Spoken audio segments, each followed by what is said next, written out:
Hello, I think we're live. Right, so 2 minutes, Linda. I'm going to make sure that we definitely are within the Do No Harm page and also within the Groomers page. So 2 seconds. Hello, everyone. If you're here, just pop us a hello in the comments and let us know that you're here. In the meantime, just bear with us. Right, so we're up and live in the Groomers group. Let me just check the Do No Harmers. Yes, let us know where you're from. Also, we're a very international team here, so we're interested in where you are as well. Do No Harm. Okay. Yep, we're live, Linda. That is us. We are live and streaming. So I'm going to pin that to featured within the Do No Harmers group so that everyone can get easy access. So that's it pinned to the top now, Linda. Terrific. And I'm just going to do the same for my group. And now we can get started. All right. I'm going to add Roman here as well. I'm just going to mute you, Roman, if that's okay. Oh, everybody's showing up. Look. Georgia. Brilliant. All right. So welcome. Welcome to the Gentle Grooming webinar. And we're just going to go and get started, I think, Linda. If you can't understand my accent, just tell me to slow down. And I'll try and slow down for you. So hello, I am one of your co-hosts this evening. My name is Stephanie Zikmann, for those who don't know. I'm a professional dog groomer by trade. I'm also a certified canine behaviourist and dog trainer from Scotland. I'm also the author of the Magic of Holistic Grooming, a teacher's guide to low-stress grooming, and I Can Be a Dog Detective. Yeah, I'm just going to keep going on because we are kind of stuck for time, aren't we? So I'm going to move on to Linda, and Linda can get on ahead and introduce herself to you guys. Hi, everyone. I'm Linda Michaels, the founder of the Do No Harm Dog Training Group. And I have a new book out, which is right here, right there. And I'm the creator of the Hierarchy of Dog Needs. And the book features the hierarchy of dog needs. I have a master's in psychology and in animal behavior, as well as I have conducted research in behavioral neurobiology. So I'm a bona fide nerd. Yeah, I love it. So what we're going to share with you today is based in science, and so it is endorsed scientifically as well. So I like to think of myself as a catalyst between the pet parents, research, and trainers and other professionals, including, importantly, gentle groomers. OMG. Oh yeah. So I got to say, I am absolutely delighted, Stephanie, to be co-hosting with you. And the Do No Harm group and the world is really fortunate to have someone like you on the forefront of grooming, because this is an area where there is so much need for education and for understanding and for new practical techniques that pet parents and groomers, of course, can learn from. So I have 5 years of shelter experience, and that is really the foundation of all of the animal welfare work I do today. Our talk is revolving around something dear to both Stephanie and my hearts: animal welfare in grooming. So I'm also a certified veterinary assistant. That's amazing. And there's you go. This is the hierarchy of dog needs. It is. This is the force-free alternative to Lima. So I just want to mention, oh my gosh, well, it's available in 14 languages now, but it's used across the world. And in biological needs, on the bottom here, you will see gentle grooming. Yeah. OMG. It was just magical that I hooked up with Stephanie and we were on the same page for the dogs, but I didn't know it at the time until I read this. Her amazing. Yay! Oh my God, if you don't have this, I was stunned. It's the best. I encourage every pet parent who has a dog with fur to get this book. Oh, thank you. I You know, know, what are we like? Shame plugging each other. But no, honestly, I absolutely could not believe how synchronized you and I were when it came to gentle grooming. So this was a no-brainer to host an event like this, wasn't it? Because it is such a kind of untouched subject.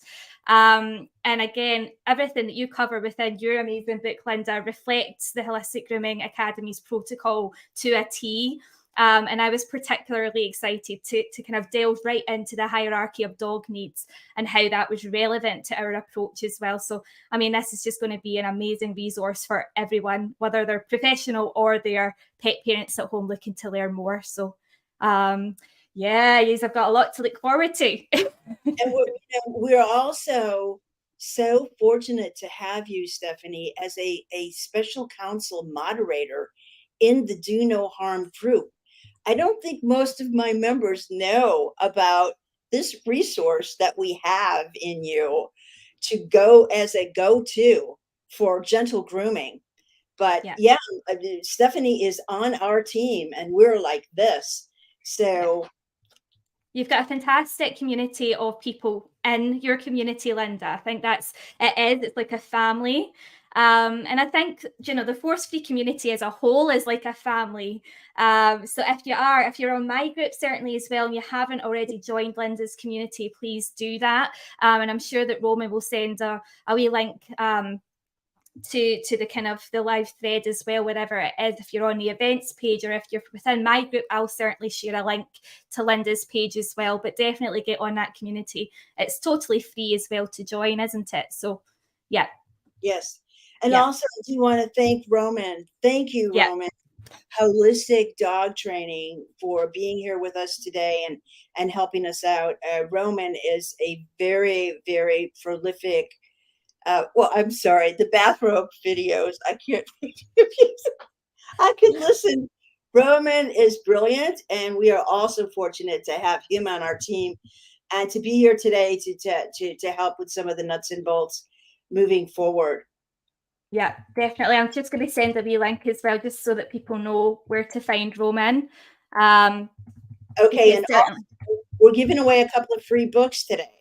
We are so. If you want the well, my book, I have a favorite number. So if you just write, I want the book, in comments, then I will choose that number.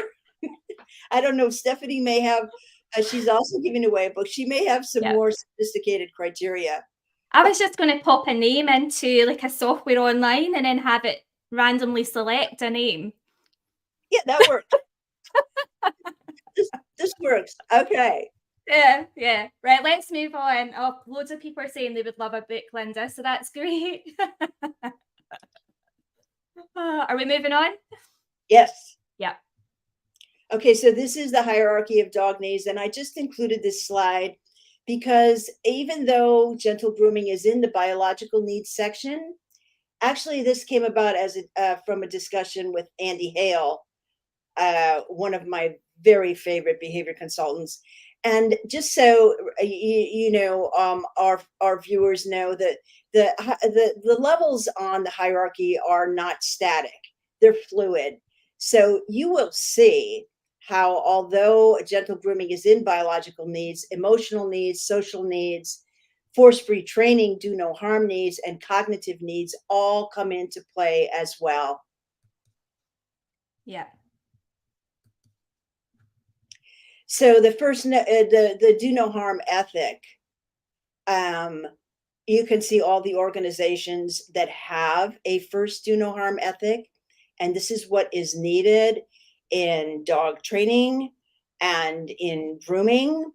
And wonderfully, the AVSAB statement that some of you may be familiar with from 2021 is very specific. Thank goodness they have finally come out and said, avoid any use of training tools that involve pain, choke, and we're going to talk about the nooses used in grooming, noise, compressed air, staring, dominance downs, and always to give the subject a way to opt out of grooming, hopefully, or training as well.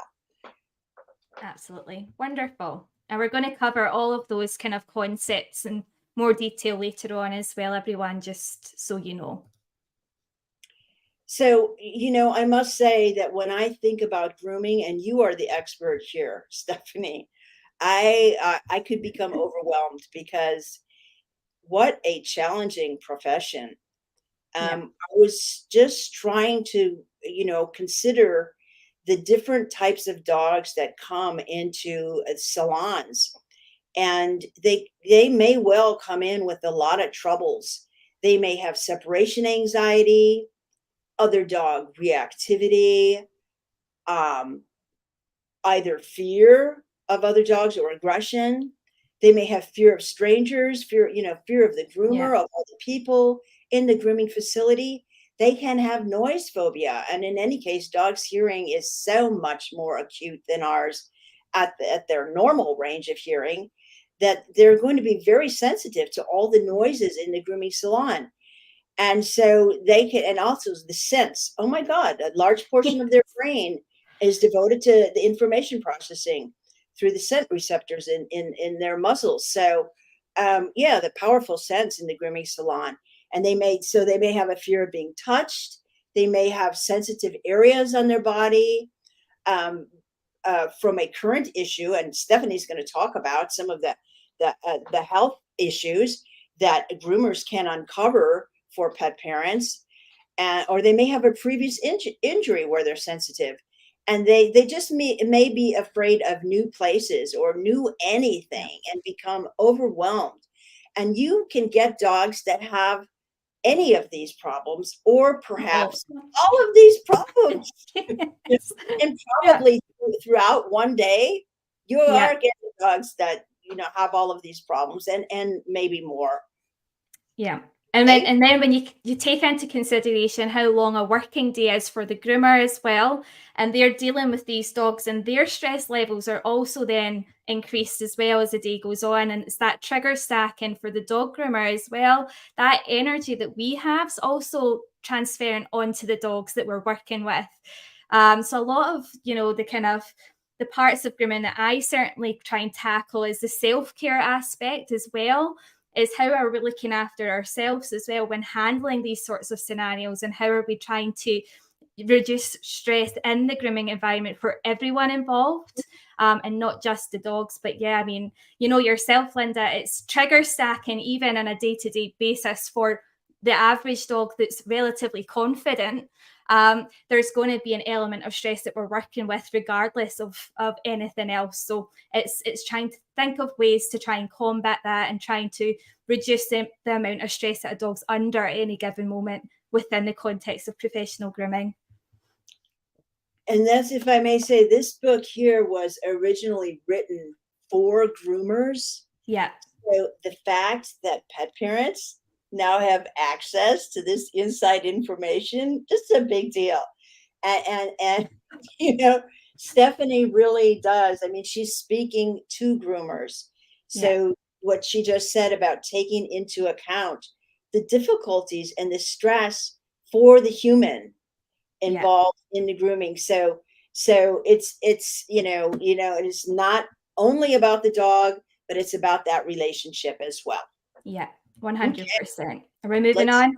yeah. So Woohoo! I used to think that grooming was just cosmetic. I mean, it wasn't that long ago.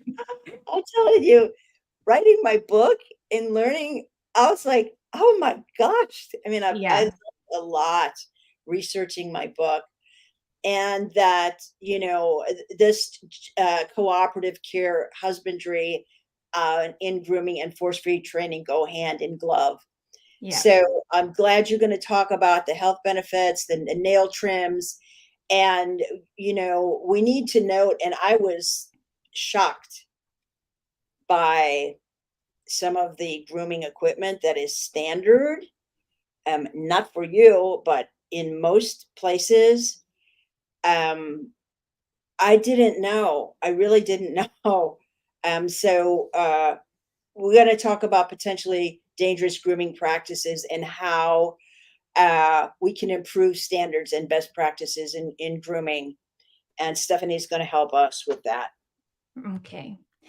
So yeah, as Linda was talking about, there are certain health benefits of grooming that many parents don't actually take into consideration. So we've got the likes of parasite control, so that's removing ticks and washing away fleas and things like that. But we've also got like early identification to health conditions and pain and injuries, whether they're recent injuries or injuries from the past that are still causing a dog considerable amount of pain. And that's because we are handling the dogs more intricately than any other pet professional is, and sometimes even pet parents as well. So we've got that hands-on ability to really pick up on these things quite successfully. We've also got the responsibility to keep the coat and the skin clean and healthy when dirty or matted. We've got an opportunity to also bond with the dog. We can build trust, and we can also induce love-inducing hormones as well, which I absolutely love, because obviously we like to have those hormones like serotonin and oxytocin, which just make you feel happy and warm and fuzzy. But we don't often get the benefits of that when we're operating conventionally, because we're not focused on delivering a more dog-centered approach to grooming. When we have the likes of force and the excessive use of physical handling restraints, we're taking away that opportunity to have that bonding experience. And that's what we're going to talk about later on as well, more in depth. Also, the health benefits for both dog and also the person conducting the grooming, whether it is parent or professional, it helps to reduce cortisol levels. So it's a good way to relieve stress in both the dog and the person that is carrying out the grooming tasks as well. And it can also help to kickstart natural oil production to help with hair growth and stimulate blood circulation, and also massage the joints as well. So there's so many health benefits to holistic gentle grooming, which is more kind of stepping away from the conventional side of grooming. And then we're talking about nail trimming as well. So massive fear for many pet parents, but also pet professionals as well, as how to nail trim. And do it safely as well. So one of the first things I always say to people when they ask me about nail trimming is to always go in with little and often, as opposed to waiting for a long period of time to when the nails are kind of noticeably overgrown. And then you're having to do it as a matter of welfare. You're basically having to get those nails trimmed, which can be quite traumatizing to a dog who's maybe not desensitized to the process. So rather than waiting for it to go kind of to that point where you have to do it for welfare, we're wanting to tackle the nails little and often. So checking in every couple of days to make sure that that nail length is safe and healthy. Again, rather than trying to tackle every nail, we can look at doing 1 or 2 a day. And then we can build that up until all of the nails are now trimmed as well. So it's just keeping the stress levels of the dog as low as possible by doing little and often.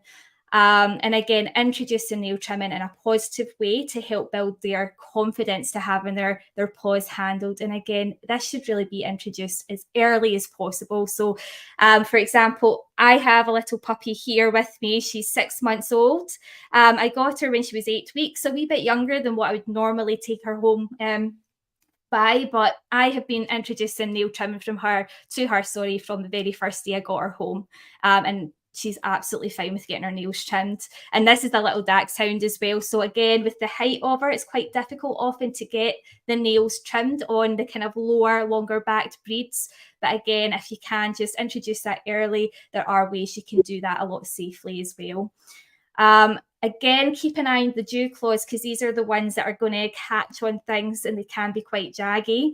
So some dogs have 2 sets of dew claws in each paw. Some have their back ones in place as well. So always keeping an eye on your dew claws as well. Again, try and walk your dog on concrete as much as you walk your dog in grass, giving them a kind of range of different surfaces to desensitize them to. It's good for sensory, but it's also good for naturally grinding those nails as well. And again, we're looking out for the pre-quick when we're trimming the nails as well. And if you see from this example here, the kind of lighter kind of drawing in the center of the nails where the quick is, and the person that's cutting the nail is just taking that above that pre-quick so that you're not cutting into the quick. So you're just taking away from that angle as well. It's not often what we're taught to do it. However, the person that's actually demonstrating this sort of angle is taking more from the nail without risking cutting that quick either. So usually the angle's the other way, which brings the blade closer to the quick actually. But the direction in which they're doing it, which is that way, it's actually taking more from the top of the nail, as you can see. So it's actually the base of the blades further away from the quick, if that makes sense. But I'll try to show you. It doesn't, does it? There's another nail slide coming. Yes, there is. So consider as well, if your dog is hypersensitive to having his nails trimmed, do consider introducing the likes of a scratch board, because that's going to help maintain the nails as well, just until you work up at building the confidence of the dog as well. Because again, it will depend on the individual dog regarding the scratch board. Every dog is individual, but it can be really effective for some dogs. Check for brittle and cracked nails, because this could be a sign of a deficiency, and you should always be seeking veterinary advice if you do suspect that there is something that needs to be assessed. If you do find that the dog's maybe not putting weight on a certain paw, it could be just that they need a quick checkup at the vets to make sure everything's okay.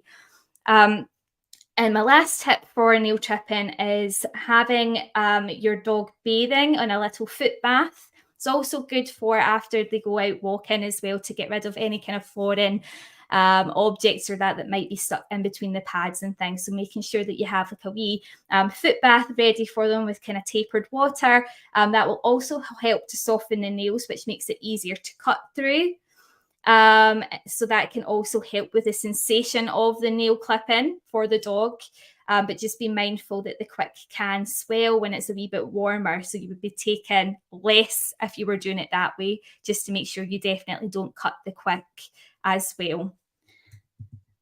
And as you can see in this image here, can you see the little black circles in the middle of the nails there, Linda? Yes. That there is the pre-quick. So that's where you would basically want to stop at that point, because that's the pre-quick there. Anything over and above that, you would then cut into the quick. All right. So safe nail trimming would be you trim until you can see that wee center. It's sometimes black, sometimes it's pink. It depends on the color of the nail. But you're looking for that wee circle in the middle, and that's how you know that you've reached the pre-quick, and that's when you stop, and that's how you avoid bleeding nails. May I ask you, is that pre-quick like the thickness of like a few hairs on my head, or it's different for every dog? Okay. Right. That's why. So that's why it's always better to go little and often. So the less you take, the more likely you are to cut the quick. But if you only take a little bit, then you can look at the base of the nail and you can see whether or not you can see that pre-quick. And if you can't, then you've got room to go a wee bit shorter, and just keep doing it that way so that you're not cutting into the quick. It's just trial and error. There will be times you might cut into the quick, and a wee bit of quick stop, just to stop that as quickly as possible. It is painful for the dog. So again, I've found the best practice is little and often to prevent that from happening. So far, I've not had a cut quick, sorry. So that's good. And I've always done it that way. So definitely try that. And there we go. There's another one. So as you can see with this image here, where the dog, again, you can see that this kind of dark circle in the center of the nail, that's also the pre-quick. So he's not got much given that nail, although they are hitting off of the hard surface. So what this groomer's done is she's taken a wee bit of nail at the top, as you can see in the second photo, just to take it a wee bit shorter to stop that from obviously hitting off of the hard floor. So again, it's just a case of being very careful not to hit into that quick, but you can clearly see the quick here as well, the pre-quick. On that topic as well, I would also make sure that all of the excess hair between the pads is kept short, just again to avoid having any foreign objects collecting between the pads. Also, we know that dogs sweat through the pads as well, and they need them clear, obviously, for that purpose. If you're a groomer, I apologise because this is all obvious to you guys, but there are dog parents out there as well watching this live, so we're trying to cater to everybody. Well, yes, we are throwing a big net here. So we're hoping to reach as many people as possible on as many different levels as possible. So, how to find a gentle groomer is tricky. And chapter 8 in the Do No Harm book is devoted in part to how to do this. Fortunately, as Stephanie now has a database of gentle groomers, which is a good start. So, also in chapter 8, I talk about home practice, how you can prepare your dog or puppy for going to the groomers. And, there's a lot of responsibility really on the pet parent to work in concert with their groomer between grooms, not to just put all of the stressful practices for the groomer to work out with the dog, but for you to desensitize and counter condition your dog at home. So also starting by visiting the grooming salon before there's any grooming done, just to familiarize your dog with the scents, with the people, with the equipment, with everything there, and make it a really positive experience for them. And also to, very importantly, let your groomer know, because they're under a lot of stress often to perform perfect grooms. Clients come in and they want this and they want that, and then it has to look just like this. So, well, in Do No Harm dog training, we're not like really into that much, so you go into like the health benefits and of course, good hygiene, but, letting your groomer know that you are willing to accept a less than perfect groom, and that it's more important to you that your dog have a good experience at the groomer than having a perfect groom will really help her or him out. So also in the book, I talk about what you can do step by step at your first grooming appointment to help things go more smoothly for you, your dog, and your groomer. Yeah, definitely. Definitely. I always say that your style, the breed standard trim is the creme de la creme, the cherry on the top, but you have to obviously work through that process to get to that point. So you just have to have a little bit of patience and faith in the process as well, because it does work. And it's far better looking at the long term and seeing that if we do it the right way, then we're going to have years and years of effortless or lower stress, certainly, grooming appointments, rather than constantly fighting against that dog and making it significantly worse every time. So again, yes, it's fantastic to have those, aspirations to have the beautiful breed standard trim, but it's not the be all and end all. It's the finale. It's the cherry on top of the cake. But yeah, that's a great point. That in the end, it will make things so much easier and faster and more efficient, but patience is key. So baby steps. Baby steps. So just tapping into what Linda was talking about when it comes to finding and choosing a gentle groomer, there are things that I would recommend that you guys ask. I'm just going to quickly go through them because we are watching time, aren't we?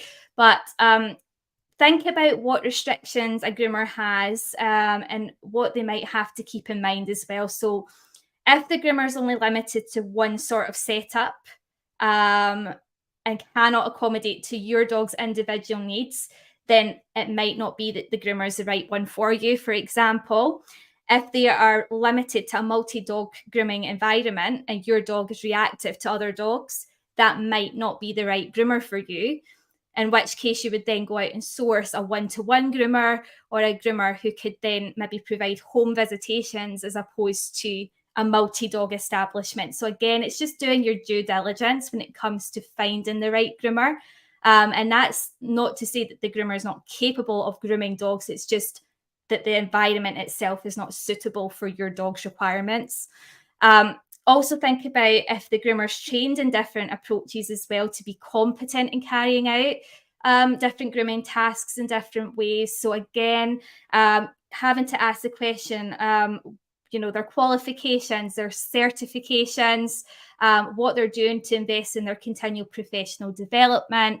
Are they learning what they need to know in order to competently groom your dog based on his individual needs as well?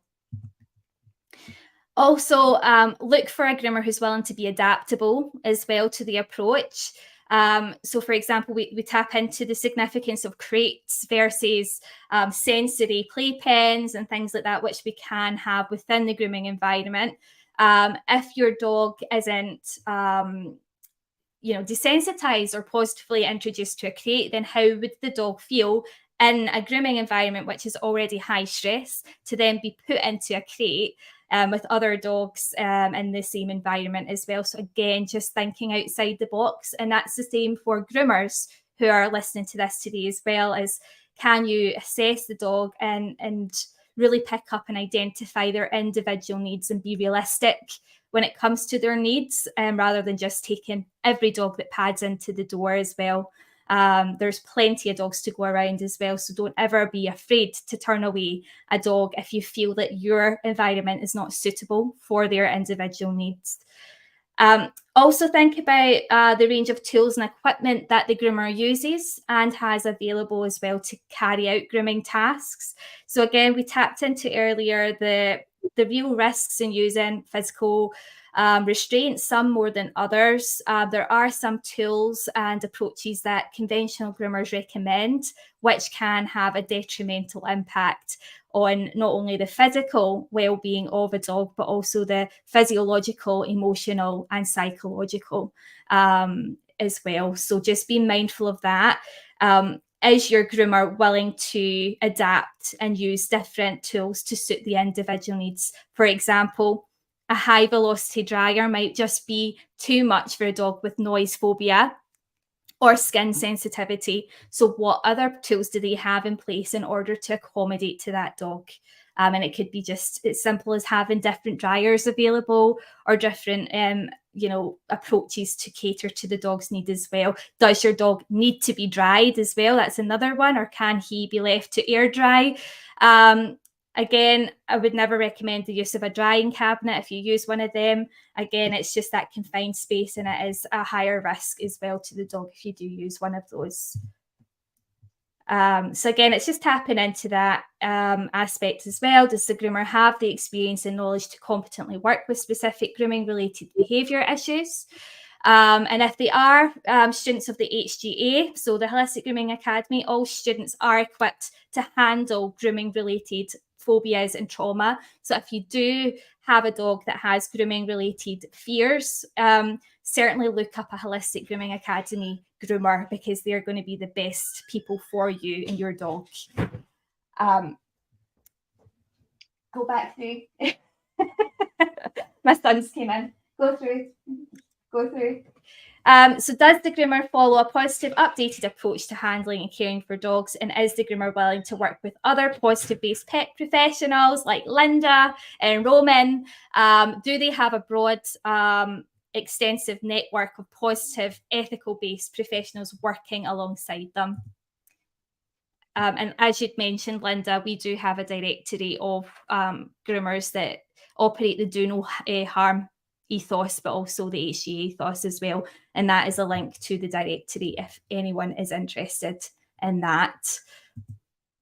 Gosh, I've put so much slides. And again, you tapped into this. I'm just going to briefly go over it. Dog parent expectations and cooperation. So important to have realistic expectations when it comes to your dog's needs. So again, as Linda said, don't expect to have the perfectly preened pooch at the end of the first session. You have to just work with the process and make sure that your dog is introduced to grooming in a positive, force-free way before you start kind of aspiring for more fancier trims and styles and things. Joy, can you please go through? And Stephanie is also a mother of how many? Three. Under what age? 9. Yeah. Okay. So we got a like superwoman here. And you know, Linda, I swear, I said to my husband, I was like, I've got a really important webinar. Please keep the children away from the office. Of course you did. Yeah, so again, realistic expectations, be willing to pay for the process as well, because at the end of the day, groomers that are implementing these sorts of approaches are really worth their weight in gold. And they're not just groomers, they're not just stylists.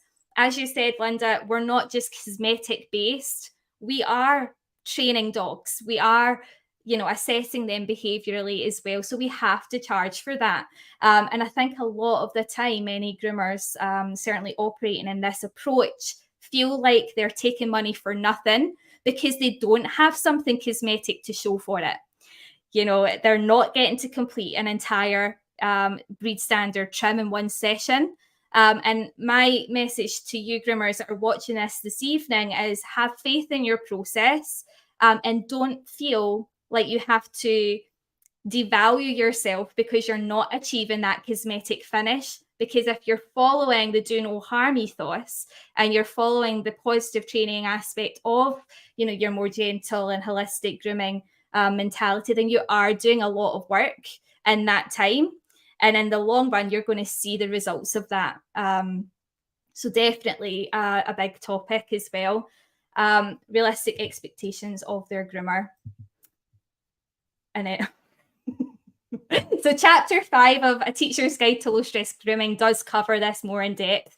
And you spoke about, Linda, the first trip to the grooming appointment or the groomers has to be kind of low stress, positive, and kind of dog-centered as well. So we're not just booking a dog in straight away. We're not just expecting to start grooming a dog straight away when we've never worked at building any trust prior to that as well. So we have to make sure that we're implementing what I call certainly the meet and treat sessions, where you're literally having a dog brought into your environment. It's an opportunity to see the environment without any official demands of grooming. So you're not physically grooming the dog at all. It's an opportunity to ask the groomer, if you are a pet parent, any questions that you have regarding their approach, regarding how their dog is housed. It's an opportunity for the groomer as well to decide whether or not this dog is, ideal for their environment and their expertise.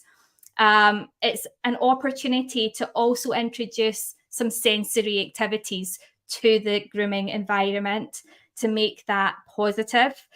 So again, you can set up the likes of ACE-free work in the environment to make sure that the dog has a range of different sensory activities to take part in while they're in your environment. And it's building up that positive association with your space from the very beginning. So first impressions are crucial. And again, I always use these first sessions to devise a basic care plan. So while the dog is carrying out the ACE-free work session, I'm using that as an opportunity to assess that dog. I'm looking for how confident the dog is at approaching new objects. I'm looking at how the dog responds to different treats that are maybe laid out on the floor. And these are all things that I can then use when working with the dog and building up their resilience and confidence in the grooming space as well. So it's a good way to get an idea of how to approach each dog as an individual. And it's also the opportunity for the dog to consent for the very first time with their groomer. So rather than a groomer instantly trying to make physical contact with a dog, you're giving the dog the chance to decide whether he wants to initiate contact with you. And it's just giving them that first opportunity to consent to something, which is going to cement the first kind of step of trust that you can then build on going forward as well, if that makes sense. Now, if it doesn't, just pop in the comments and I'll come back to it later. But we'll move on for now, and I'll let you have a go now, Linda. Okay. So actually, Roman has something important to share with us. So let's get him off mute, and I'm looking forward to hearing this. Right, 2 wee seconds. How did I do it? That's just ridiculous, isn't it? Right, wait a minute. Right, there you go. Good. Hi there. A short insert. As an end user of a holistic groomer, my first experience was having very aggressive dogs who had a trauma brain, severe abuse, and we had to get him groomed. The funny part is that he has to be groomed every month because his coat it's a soft-coated Wheaten Terrier. He's like a dirt magnet. And so I remember my first session with a holistic groomer was basically 4 hours. We were just hanging out. He was used to the couch. He could run the whole thing. This person took the whole day off for that dog to accustom it with it, right? Getting used to the sounds, getting used to the vacuum, to the air dryer, to the washer, to the whole room. And he was full of treats. He had his favorite pillow. I have pictures of that. The next session was 3 hours. Next session, we also clipped the nails, and I also did proactive work, cooperative care before that. The third session was 1.5 hours, and I left him alone. I picked him up later. I think it's very important to see how much work a holistic groomer has to do to make the dog feel comfortable in being invaded in his personal space, and eventually things that happened in the past being healed through that process. It's just that grooming, putting shampoo and clipping nails is a healing process. That's it. Bye. Isn't that just amazing? Yeah. Well, thank you for that, Roman. And yeah, just as we were talking about before, that the payoff comes after a while. Put in the work on the front end, and it's almost miraculous what can be accomplished with desensitization and counter conditioning if you do not cut corners. So actually I was very surprised about what goes on behind closed doors in conventional grooming, and I don't think most pet parents know. They drop off the dog, unlike Roman. Often, I want to second, mobile groomers that can really eliminate a lot of the difficulties that a sensitive dog may face in a salon. And so I just wanted to mention, about the nooses and some of the other equipment used, that some of the obvious harm that people can identify with are the medical injuries from putting something around the throat. And sometimes dogs, the noose is there to keep the dog from jumping off the table. The dog may try to jump off the table, so, I have seen dogs hanging off tables. So, of course, there's possible cervical spinal injury. And this, along with, if a groomer, I don't even know, Stephanie, if a conventional groomer might leave a prong collar on a dog when grooming, choke collar, like who knows? Yeah. I think it's all, every individual has a different way of doing things, don't they? Yeah. So, this pressure around the neck it causes brain damage. I mean, we know that with humans. Oh, if you choke someone and you cut off oxygen to the brain, it causes brain damage. Well, yes, it can. The thyroid gland sits right here. You can start having thyroid problems. esophageal harm, tracheal harm, that is what we hear most about, burst capillaries in the eyeballs, and also foreleg nerve damage. So I just wanted to mention that because these are serious concerns, and pet parents really need to attend to what's going on at the groomer. I think the important thing to remember is there's alternative ways of handling dogs that don't require neck nooses anyway. But that you'll be frightened of this, Linda, but we are never taught about this, the physiological aspect of the nerves behind, the fur of the neck. We don't know anything about that in our training. So that's not covered in conventional grooming curriculum at all. If it was, then I dare say we probably wouldn't have neck nooses today. So that's it's scary. And on the same page, when we talk about air, and air was not originally on the hierarchy of dog needs because I thought it was a no-brainer until people from there's a well-known film called Pedigree Dogs Exposed by Jemima Harrison, and some people from her group came to me and said, you need to include air on the hierarchy of dog needs because look at our brachycephalic breeds. And I started frequenting that group, and I was like, oh my gosh, I learned a lot. So not only do we want to evaluate the air quality in the grooming salon, that not using a noose is so important because in our brachycephalic breeds, their ability to breathe shortens with a dog's muzzle length, and they can collapse and die. And so this is a very, very painful condition in dogs. A research survey was done, and most pet parents do not understand about the anatomy of the skull and what happens with the breathing apparatus in these dogs physiologically. So I just have a pictured a dog here with closed nares. You can, in fact, if the audience would just hold your nose like half closed for 5 seconds, and can you imagine living like that?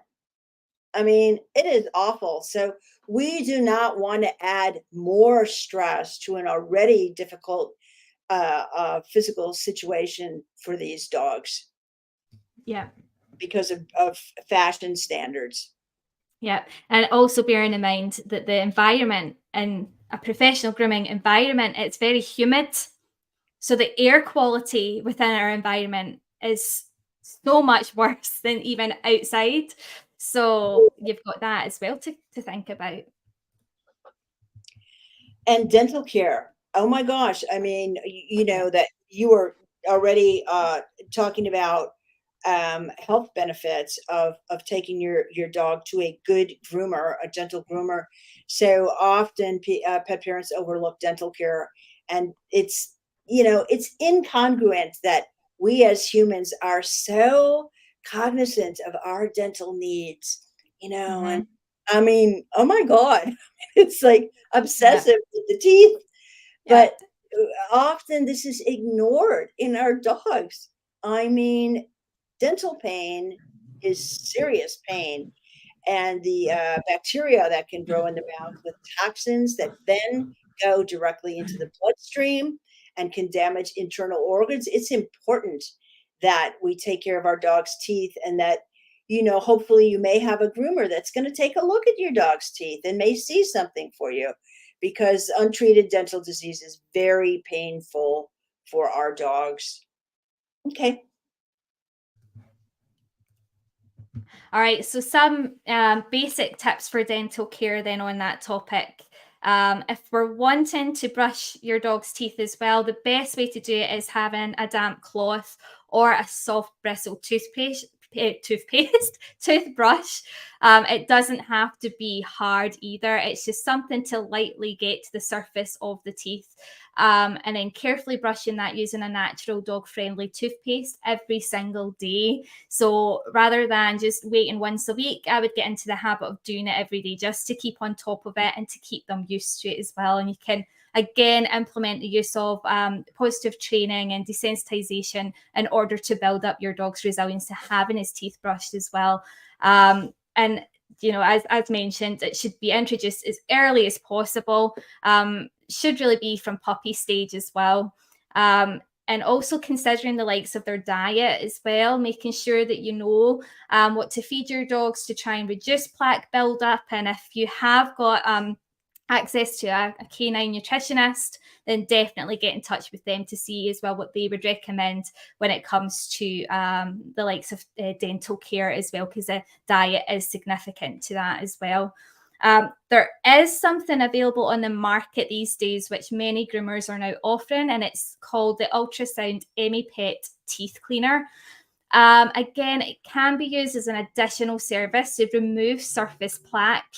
But what I want to emphasize with this service is that it is not a preventative of tooth decay, and it should not take the place of your daily dental care routine either. You should still be actively brushing your dog's teeth each day, and you should also be attending regular vet visits as well to make sure that the gums and the teeth are as healthy as possible. So it's not a cure for dental plaque. It is just an additional thing that you can do for your dog to help with plaque buildup. But I think, Linda, a lot of the time, many pet parents, they wait until professionals do it for them, and then they don't do anything at home. And it's just, again, having that mutual understanding that things like this is a cooperative and joint effort in order to keep the things like tooth decay at bay as well. So that's really important.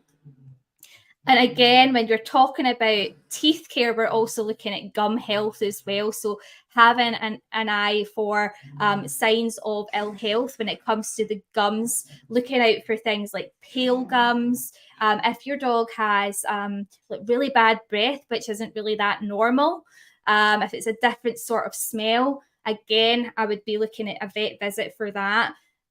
Discoloration of the teeth, ulcers and open wounds, and also bleeding or inflamed gums as well. All signs of something sinister or something that needs managed, in which case I would definitely consult your registered vet. Can you hear the dogs playing in the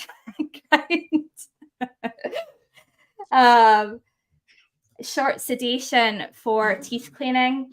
And again, I think it's just, you know what, Roman, I think it depends on the dog as well. If they're fit enough for sedation, then certainly that's something that you're going to have to look at doing if it is really, really bad. But again, if we are kind of trying to look at the holistic approach to what can I do to try and reduce the amount of tooth decay, plaque buildup, then we're trying to reduce the likelihood of ever needing to go to the vets for a sedated, tooth cleaning service. Again, probably the older the dog gets, the more likely that's going to happen. But again, it's health dependent as well. Several different factors to consider, but it is a joint effort. If you're interested in making your own natural toothpaste, I absolutely love this. So again, Dr. Karen Becker, fantastic holistic vet. You've probably seen her everywhere on social media. She has this amazing toothpaste recipe, in her book Forever Dog, which you can then make up yourself at home. And I far prefer that because I know exactly what's going into it. Rather than just trusting what's on a label as well. So if you are interested, that's the toothpaste recipe right there. And again, she recommends just wrapping your finger around a fabric gaze and then just placing some paste on it to then rub gently on the teeth each day after your dog's last meal, so before bedtime.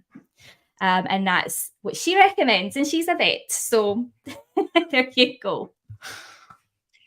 Well, yeah, you just you mentioned nutrition, so let me just say that nutrition is the first chapter, the very first chapter in my book, because it's that important. Proper nutrition And also the whole first chapter is available free on Amazon, and the look inside.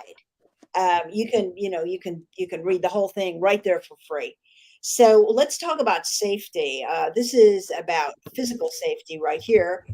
And so, grooming facilities, they can puppy proof the whole grooming facility. And we, encourage groomers and pet parents to know what the ingredients in the products are that the groomer is using, including especially the sanitation products, because of course it's difficult, at a groomer, you have to use some strong stuff because, you have to get rid of that bacteria from one dog to another. And so, but it's important. I was surprised. I had a housekeeper come recently and she used all green products. I didn't know that before I saw my house was spotless. I was like, I asked her, what are you using? And she told me, and it's all holistic. I was like, wow, okay, this is getting pretty cool now. So just be aware that dogs absorb toxins through the pads of their feet. So whatever they're stepping on in terms of, what you may be cleaning or waxing floors with is going to be absorbed through their feet into their bloodstream. They're also going to be healing chemicals and of course, digesting chemicals. But I am have serious reservations about essential oils. In fact, they're disapproved in the Do No Harm group because they are so problematic and there's huge quality control issues. And anyway, so this, as much as it seems like a simple fix, most of the simple fixes have big problems. So Me and you discussed this before, didn't we? Because I was kind of on the fence with essential oils. I didn't really. You hear the word essential oil and you think, oh, it must be good. It must be better than the synthetic things that we see, on the store, like shops, shelves and things. But it is. It's such a it's a massive, massive minefield, and yeah, totally get it. I was all for essential oils before I listened to Linda, and now I don't use essential oils. So we want to talk about all important emotional safety as well. And Darwin, back in 1860 or 1821, I forget. Anyway, Darwin knew that animals experience pain and pleasure, happiness and sadness and fear.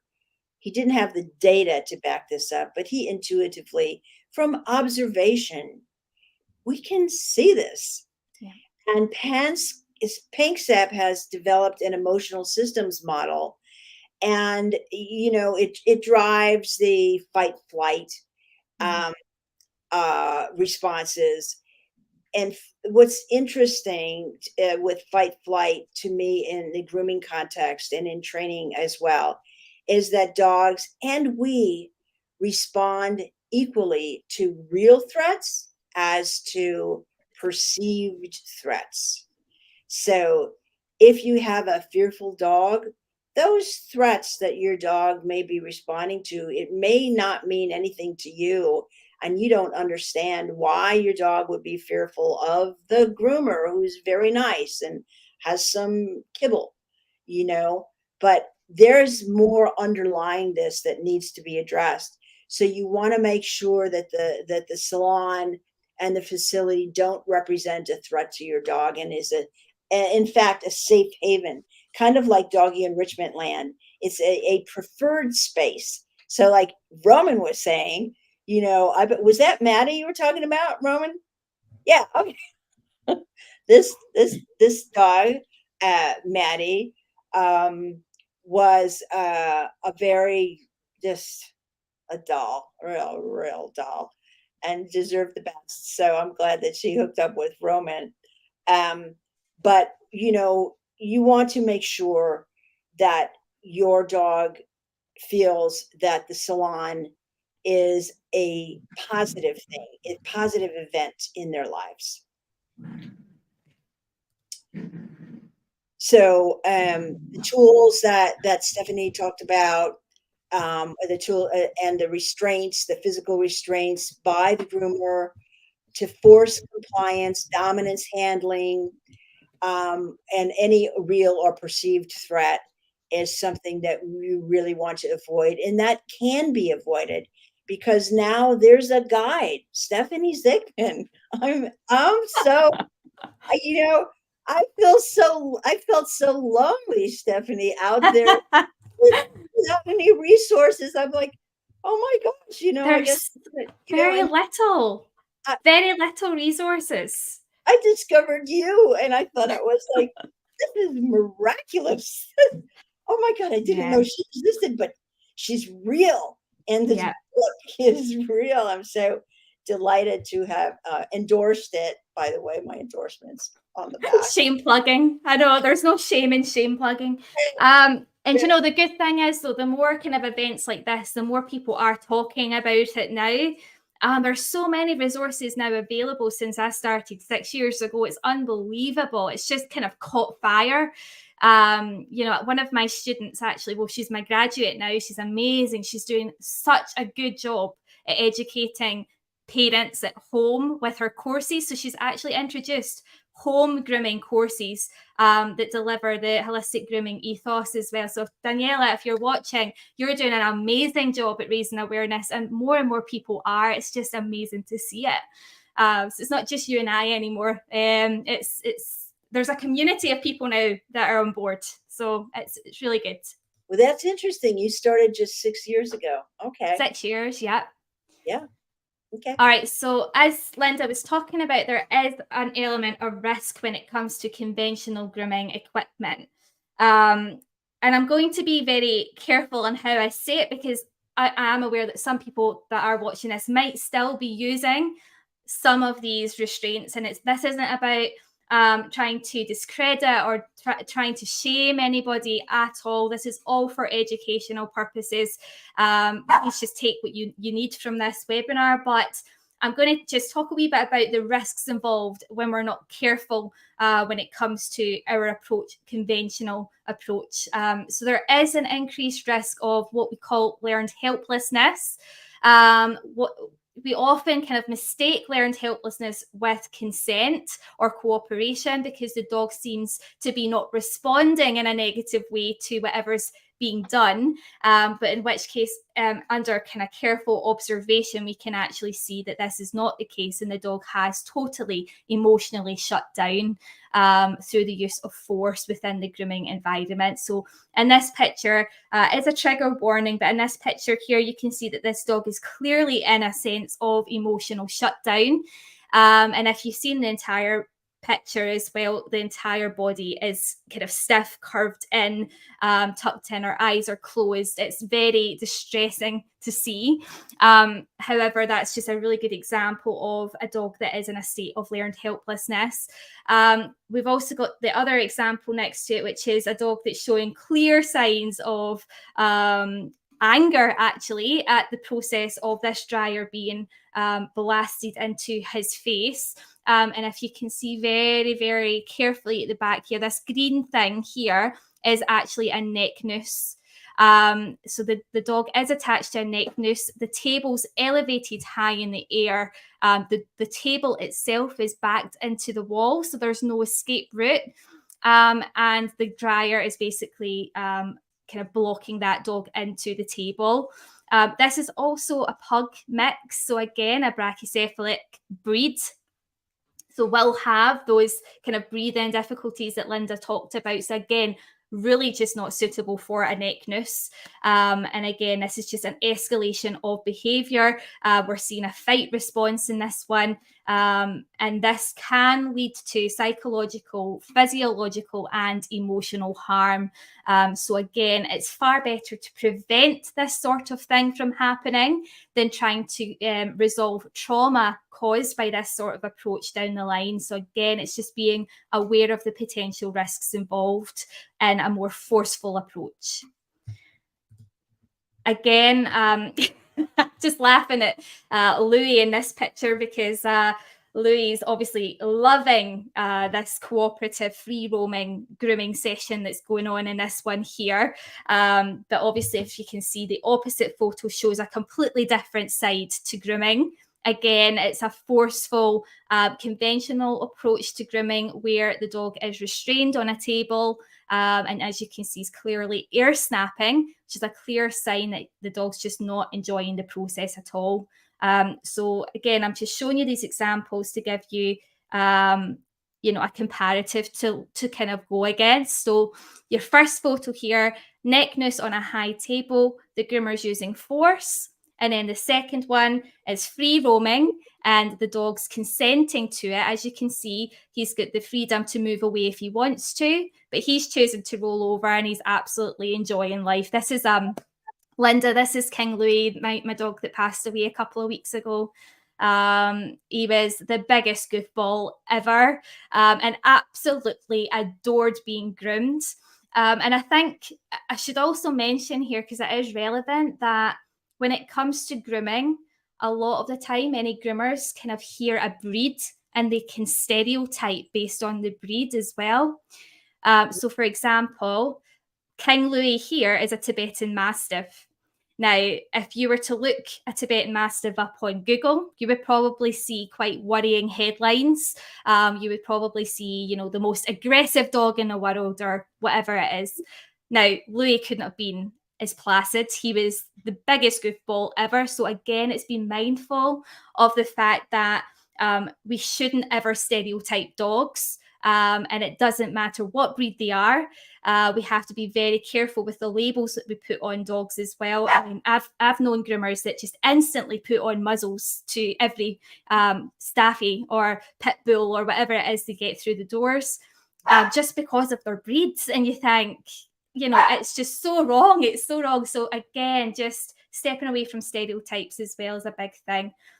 So knowing how to adapt your handling to consider the emotional needs of a dog and the significance that has in feeling safe in the environment, especially in a high stress environment. Honey, she's talking, will prevent an escalation of stress, thus reducing the risk of dog bites and increasing trust as well. So definitely consent versus force. Again, another example. So as you can see here, neck restraint, the dog's back's in a corner. You can see by the body language, this dog's not comfortable, averting his gaze, his ears are pinned back, his tail's tucked in, his body's slightly curved round.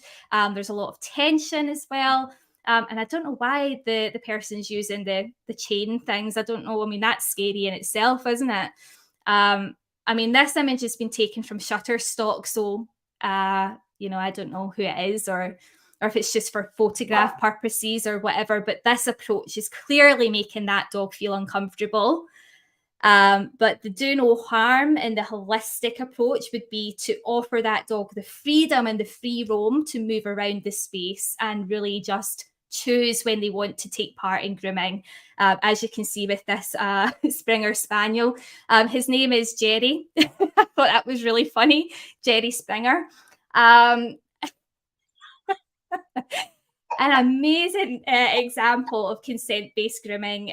Jerry, just what would happen in this instance, and this is me in the photo, is Jerry would toddle off, have a wee bit of space in the sensory garden outside where I groom, and then he would come back in and then he would lie down for a wee bit more grooming, a wee bit more drying, and then he would walk away and he'd do whatever he wanted and he'd come back again. And that's how we worked his grooming. Now, again, a wee bit of history with Jerry. Jerry's a geriatric dog. So again, we have to think about things like attention span, bladder control, sore joints, things that we might expect in a kind of elderly dog, and how we accommodate to those needs as well. So again, I've wrote here mat stationing. What I mean by that is that Jerry has learned, and you can't see it in this photo, but there's a yoga mat underneath Jerry and myself. And Jerry has learned that the mat means consent. So anytime he lies on that grooming mat, he knows that he's going to have some blow drying done or some trimming done. And he knows as soon as he steps off the mat, that's his acknowledgement that, you know, he needs a break, and I will respect that. So again, it's consent-based grooming. All right. Moving on to the next one. All right. So again, groomers, helper, Linda, you would have a heart attack. Roman, you probably would have a heart attack. So the groomer's helper is probably one of the most popular physical restraining devices for groomers. It's probably one of the most expensive. And again, the idea is safety. So the idea of the groomer's helper is to stop that dog from falling off the table. So the way that a neck noose might have that risk, this one doesn't have that risk, because as you can see here, it's got the belly strap part underneath where the dog can't go forward, can't go backwards. It's got the kind of noose at the neck that's pulling forward, so the dog can't turn around. That means that the dog's not able to bite as well. That's the purpose of that. And it's also got the neck noose as well at the top. So it's controlling every direction of movement of the dog. Now, obviously, we know biologically that this is just going to cause an escalation of stress, because that dog's not able to exhibit natural behaviour. And he's going to suppress his emotions as well. So he's not going to be able to flow. He's not going to be able to feel anything. He's just going to feel very confined and trapped. And it's going to end up with an increased likelihood of emotional shutdown, learned helplessness, and a severe traumatic experience as well. And then if you versus that with cooperative grooming, again, as you can see, this beautiful Westie here, a geriatric Westie. A little bit of background with him. He actually had diabetes.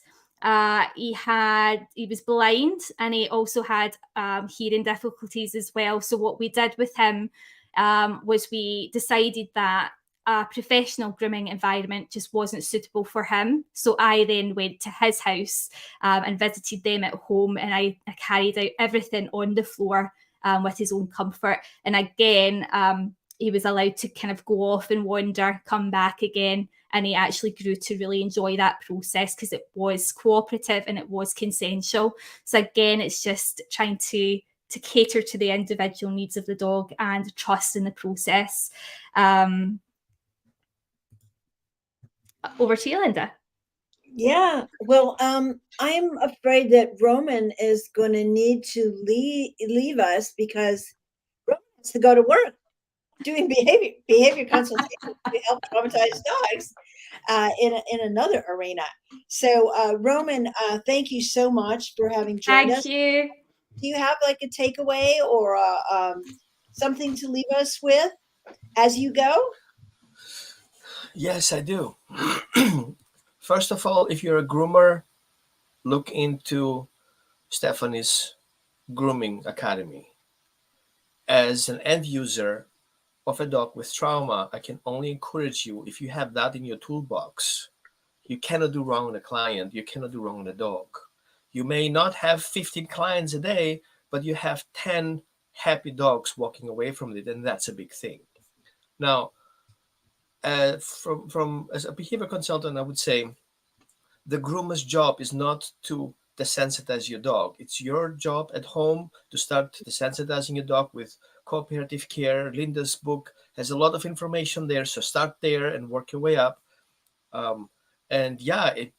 If you're not able to groom your dog, how would your groomer be able to do that without stressing your dog? So it's a whole system that needs to be addressed. So thank you, Errol, and I have to go back to my client, and looking forward to finish your live session later. Thank you, Roman. We love you. We love Roman. We do, don't we? He's just so, even his bathrobe lives are. But it's so true. He's tapped in such an important topic, Linda, because I talk about, if you're my student, you'll hear me say this till I'm blue in the face, but synchronized care. It takes an entire community to raise a dog this way. So it's not just one person's responsibility to desensitize. He's absolutely spot on with it.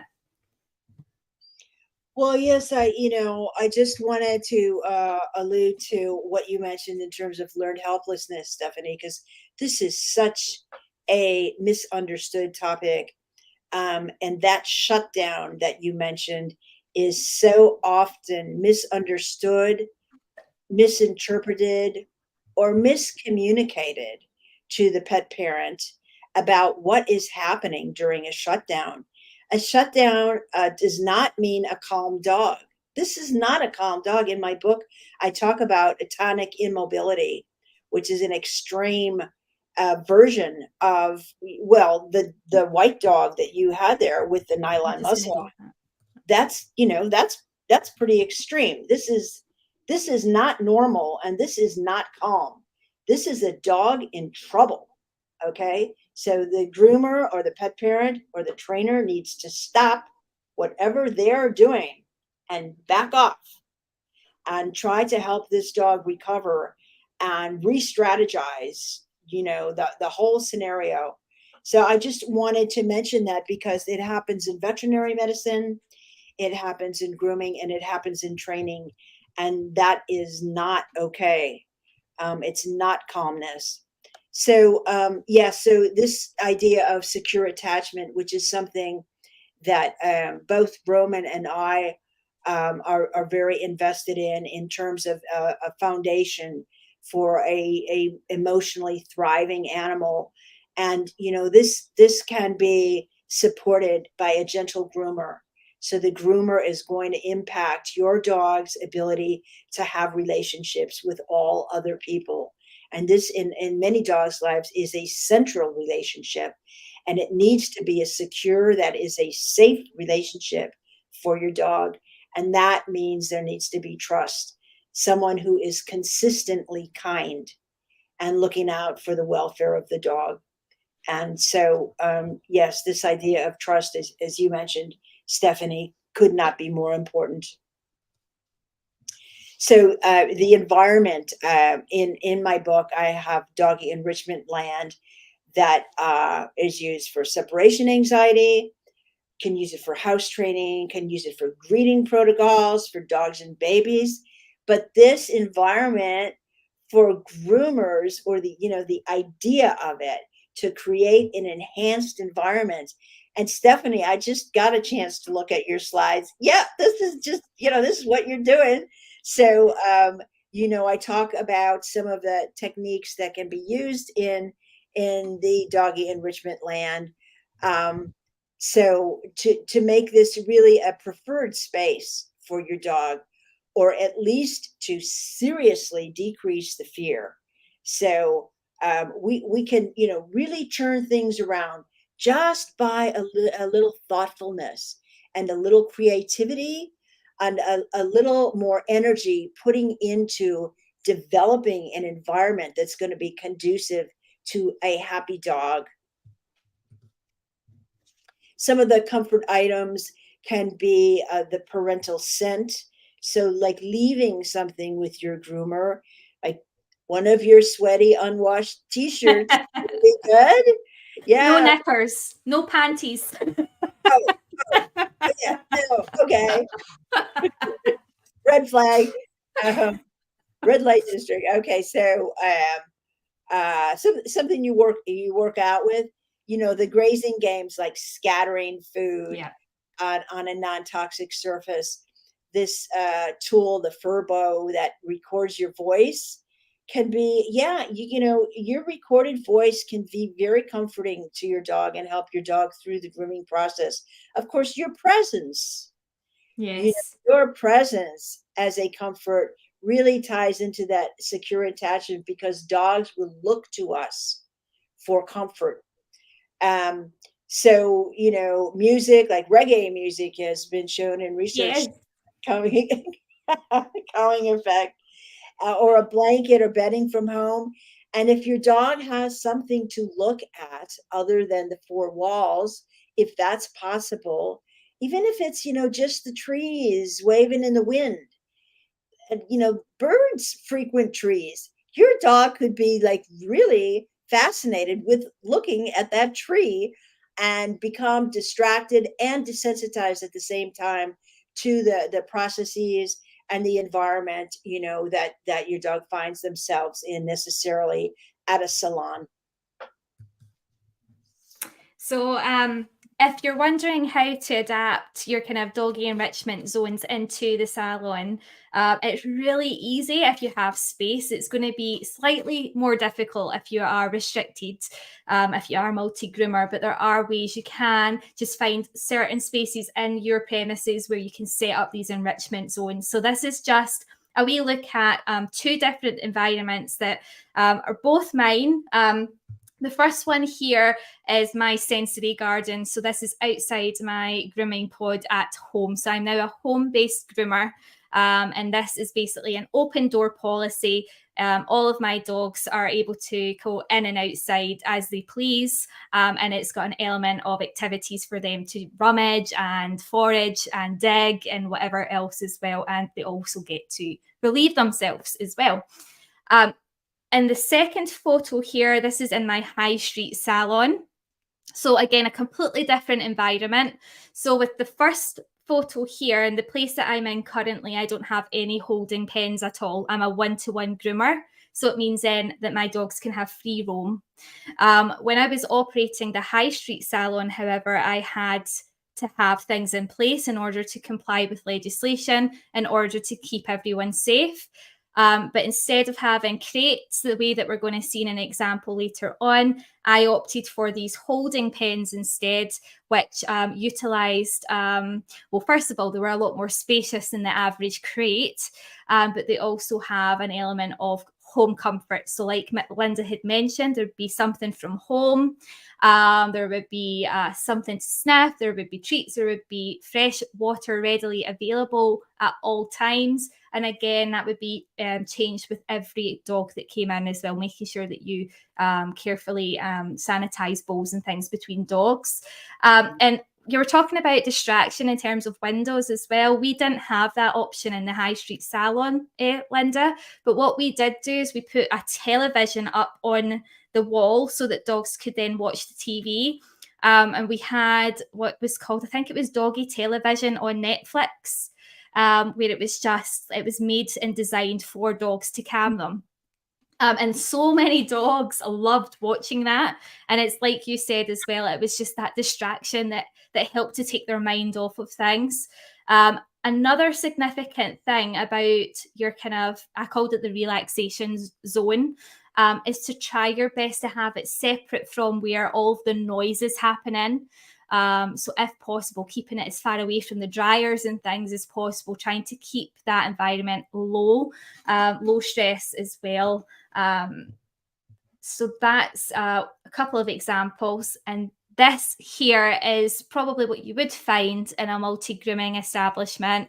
This is your stackable crates. So the risks of this are that dogs obviously feel restricted and they're unable to exhibit natural behaviors. They're not really able to roll around or, move anywhere. They're kind of restricted to one position. They also feed off one another's energy. So because it is confined and high stress, there's a lot of dogs that are stressing in that kind of stack of crates alone. And that's just going to escalate all of the dog's behaviors as well and just increase the stress overall. It's not as comfortable, obviously, as a more kind of open space environment or a bigger pen and your doggy enrichment zones either. And also what I found is a lot of salons don't actually give their dogs 24/7 access to fresh water when they're crated. And again, that is a breach of legislation. They really have to have that access to water for the duration of their stay, especially in a grooming environment where it is humid, and not the air quality is not as good either. And many dogs as well aren't actually trained in a positive way to be crated. So again, it's a case of working with the pet parents at home to try and help build up their resilience and their familiarity, I can't even say that word, to the crates as well, to make sure that if they are having to be crated, that at least they're used to it and they're not traumatized by that experience as well. Many dogs have crates as punishment as well, which is so wrong. And again, we have to be mindful of this as well. So what psychological trauma are we inflicting if, for example, a dog parent at home uses a crate as a punishment? Because then it's going to reinforce that punishment in the context of professional grooming as well. And that's what we want to avoid. So where there is little option other than to house dogs with a professional grooming environment, it's always best practice to limit the number of dogs housed at one time and to ensure that all dogs are positively introduced to crates prior to being placed in them. So, as I just alluded to, bonding, the securitas, bonding with people on the hierarchy of dog needs, and the fluid nature of the different needs definitely comes into play when looking at groomers, because of the primary relationship that your dog will hopefully develop with the groomer. And I think a pet parent would want to keep the same groomer so there's consistency. I know some salons, they'll just like switch you off, this person, that person, this person. I think that if at all possible, you want to have that relationship with one groomer so your dog can bond. And this leads to decreased blood pressure and decreased heart rate. And as you spoke to earlier, Stephanie, this rush of oxytocin, the love hormone, dopamine, and a decrease in cortisol. Because, after all, us humans, we have bred a hypersocial species in dogs. We bred biddability into our dogs. So, my goodness, isn't it our responsibility to make sure that need that we bred in is met by us? So, it's just very important, the grooming experience and who is handling and restraining your dog during this procedure. I'm talking without the mic on. I think it's also important to be open-minded as groomers to welcoming in the pet parent as well into the salon. Like you're talking about as well, having someone there that dog is emotionally bonded to in the first few sessions, at least anyway, can really help make that environment a lot less stressful as well. I've had some groomers mention that the presence of a pet parent often stresses the dog more. But what I've found through further investigation is the reason why that is because the groomer doesn't let the pet parent anywhere near their dog. So they're kind of taunting the pet parent at distance away from the dog. See if you actually bring that pet parent closer and actually have them actively cooperating with the process. A pet parent is an amazing tool to use to help pacify a stressed dog. They can help with rewarding, so they could work with you during those early introductions by helping to feed the dog a positive reward while you're working and developing that resilience again. They're a very good tool to have as a groomer because they're giving you that extra set of hands as well to help pacify the dog. So I wouldn't ever say no to a pet parent coming into the salon either, just for that, moral support. I'm so glad you said that, Stephanie. This is a huge issue. This idea, which ties into the learned helplessness and the shutdown of professionals telling pet parents they need to take their dog to the back, and that the pet parent's proximity will be distressing to the dog, and that the dog behaves better without the pet parent.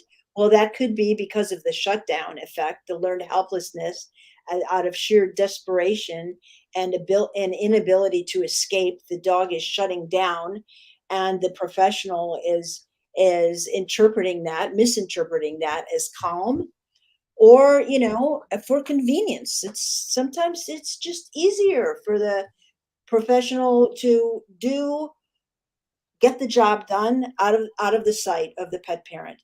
So I cannot be more delighted that you have come out and said what you just said about, oh my I gosh, thank just, you. Thank you. I like the extra help. I mean, seriously, people, It like is, common sense yeah, will it tell makes a you difference. It that if does. your dog is attached to you, remaining with your dog to give your dog emotional support is going to be a plus. Yeah, Abandoning your dog to a stranger in a stressful environment, yeah, I yeah. mean, It's that's important, isn't it? sad. Yeah, definitely. I think especially, like I say, especially in those early days when it is an unfamiliar environment, having them there initially just to build that confidence and trust with a stranger, as you mentioned, it's a stranger.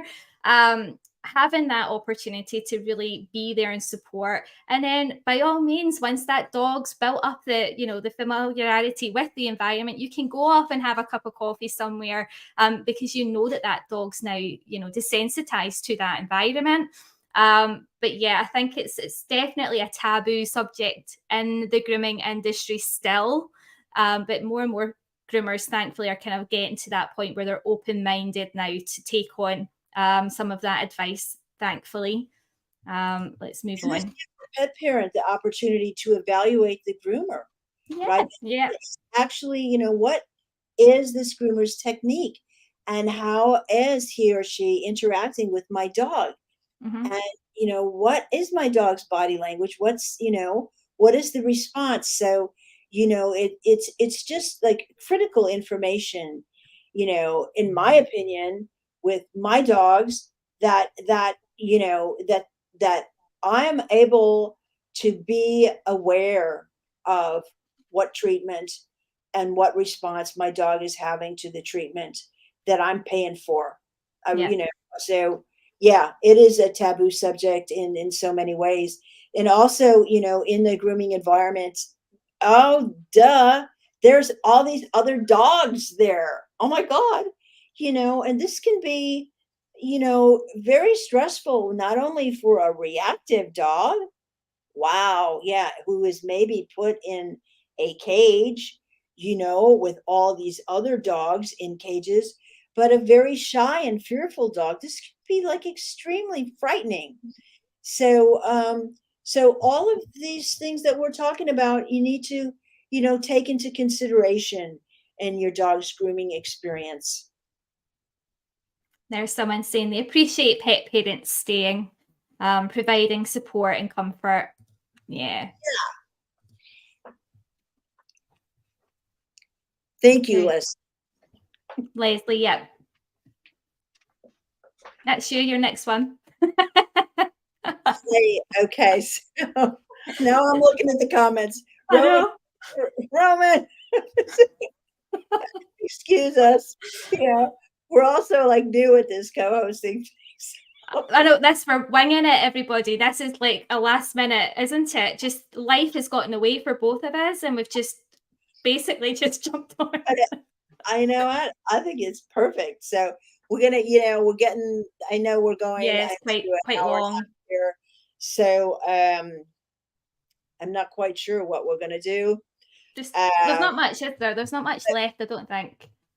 those who can hang in with us, please do. And this will be recorded and Yeah. it'll be up on Stephanie's YouTube Holistic Grooming Academy. I believe it will be on that YouTube page Well, and it'll be on yours as well. on my YouTube page and on my website. And of course, you can always find it in Do No Harm Dog Training. So it's pinned to the top and it will stay there for a while. So on to play. Oh my gosh. I mean, the importance of play has just recently been recognized for its biological, emotional, and social benefits, as well as cognitive. Play is enrichment. So it's also one of the fastest ways to bond with a dog. I've heard that, some dogs that have been raised with children, they really, really, really, really like the children. That's because the children play with the dog. Uh-huh. And I was like, Right. Children play with a dog. That's why the dog is like, follows them around. It's not just that they used to drop food off of the high chair. They play with the dog. Yeah. So, okay. And on that topic, there's actually a really, really good study when it comes to playing. So did you know that a study has shown that dogs learn and remember up to 40 times faster when training sessions end with playtime compared to dogs who were encouraged to rest after a training session? So research has actually proven that experiences that result in emotional arousal are remembered with greater detail. So again, if you're implementing that into, for example, the grooming environment, having the dog, release some of that pent up energy with a game of, I don't know, fetch or whatever, as long as the surface is safe enough for them to play, then really encouraging playtime, not only to bond with the dog, but also to reinforce all of the learning, the positive learning that you have, worked at during that grooming session as well. So consent is a very popular topic now in the Do No Harm training group and elsewhere in progressive educational forums.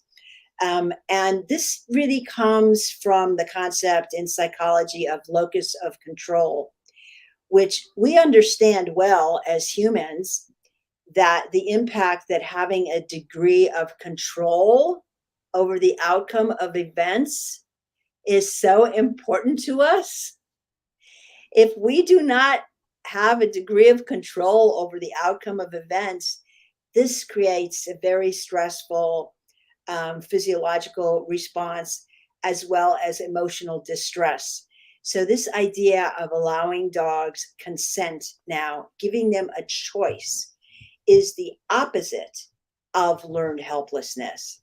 So we want to be able in the grooming environment to provide some environmental and situational control. And the free grooming that you mentioned, Stephanie, where free roam grooming, excuse me, oh my gosh, okay, that's in my dictionary now. Free roam grooming, that's what it is. It's free roam grooming. Groomers can ask for consent, and you talk about you're going to show us a couple ways to do that. But I mean, in training and in grooming, before you approach a dog, you need to see that the dog is open to your coming nearer. We don't just like run up and grab people.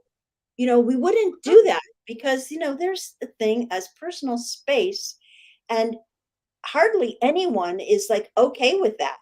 A stranger come up and grab them. I mean, it's like out of the question, but we don't typically think of it with our dogs. To touch them, it's very intimate. Touch is intimate. Yeah. And can lead to harm. So it's critically important that we do it very carefully and thoughtfully in each new husbandry activity, and also being prepared to accept no for an answer. Like if you ask the dog for the consent and the dog says no, or not now, or not in that manner, you need to allow the dog to opt out. And that's where the free roam grooming is, so beautifully encapsulates these concepts. Yeah, always need an escape route, always having that, exit in place as well for the dog. Also on that topic, Linda, when people extend their hand out to the nose of a dog and, I'm just letting them sniff me, they can sniff you from I think it's up to 12 miles away. A dog can sense your scent. So you don't have to extend your hand to the face of a dog in order for them to smell you. Just simple things. So that was just a quick book reference prompt. If you're wanting to know more about positive training and behaviour modification methods that we mentioned throughout this, I know there's a lot of technical terms that we're using, learned helplessness, positive reinforcement, things like that. You can look them up in chapter 6 of Linda's amazing book. They're also in chapter 5 of my book, A Teacher's Guide to Low-Stress Grooming, and it's also in chapter 9 of the Magic of Holistic Grooming as well. So there's plenty of references. So there is an example of a consent or a consensual training session when it comes to grooming specifically. So the method that I'm using here is operant conditioning with positive reinforcement and consent.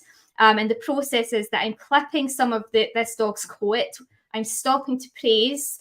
I'm rewarding her instantly as well. And then I'm assessing whether or not she wants to resume with the clipping. Now, if she stays where she is on the mat, this is part of your mat protocol. If she stays on the mat, then she's consenting to more grooming. If she chooses to leave the mat, then that's me getting told I have to give her time, I have to give her a break, and then she is free to come back onto that mat and we do the process again.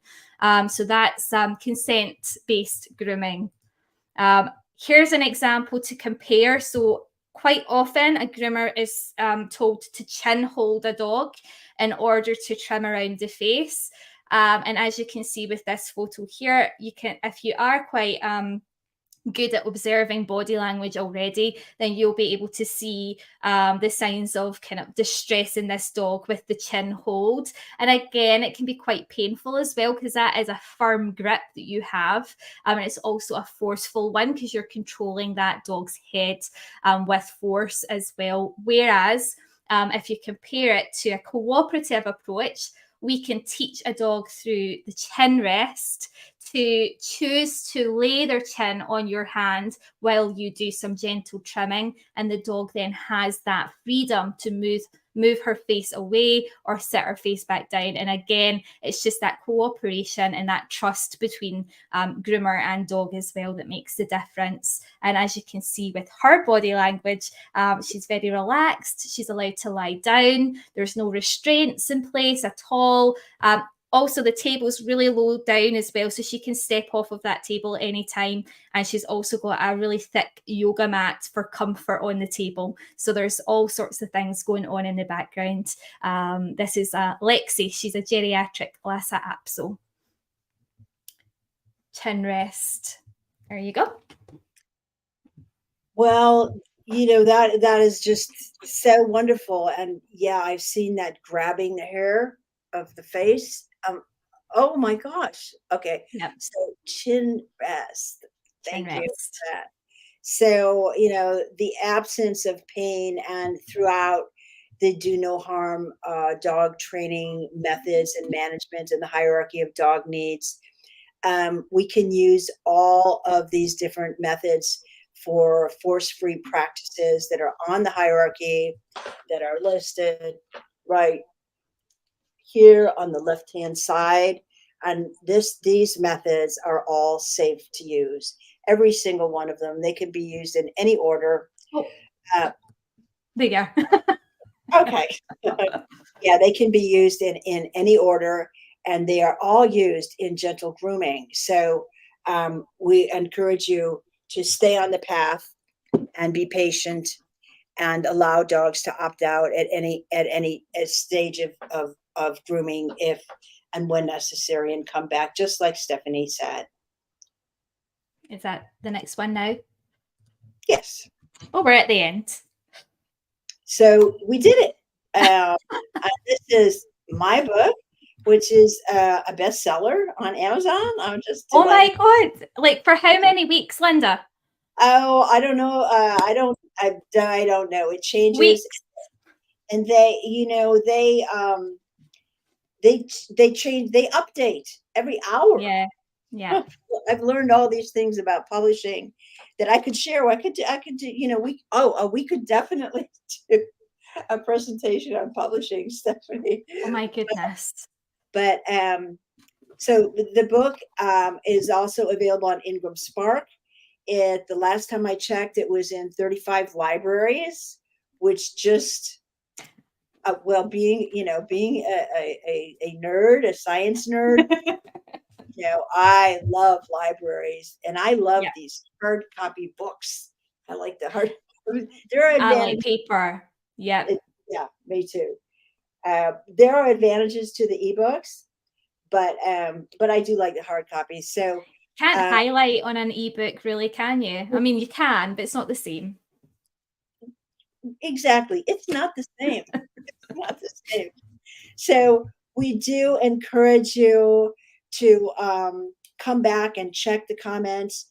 I and most assuredly Stephanie will at some point sooner rather than later be going through the comments, and if we see questions, and of course we're going to pick our book winners, from those comments, and get in contact with you so that you can get your books. And we thank you so much for your kind attention, and happy grooming, happy training. I know 14 people are still here, Linda. 14 people. They're geeks like us. So we're not alone. Yep, like Linda said, thank you so much for investing your time this evening with us. And we do apologize that we have taken this long to go through our slides. We had every intention of doing it within the hour, didn't we? But yeah, 1 hour and 45 minutes. But if you have anything at all you want to ask us, we will come back to the questions throughout the next few days. But certainly do add us on, whether it is on the Do No Harm community group, which is completely free, or if you're on the Do No Harm right now, also join the Holistic Groomers group, because that's also free, and you'll get an element of different educational resources throughout the next God knows how long. But yeah, thank you so much for joining us this evening, and thank you so much, Linda, for giving me your time. Thank you, Stephanie. This was just great. Thank you. Thank you so much, and the dogs. Thank you. Thank you, everyone. Have a nice night. Take care, or day. Have a nice day. Bye.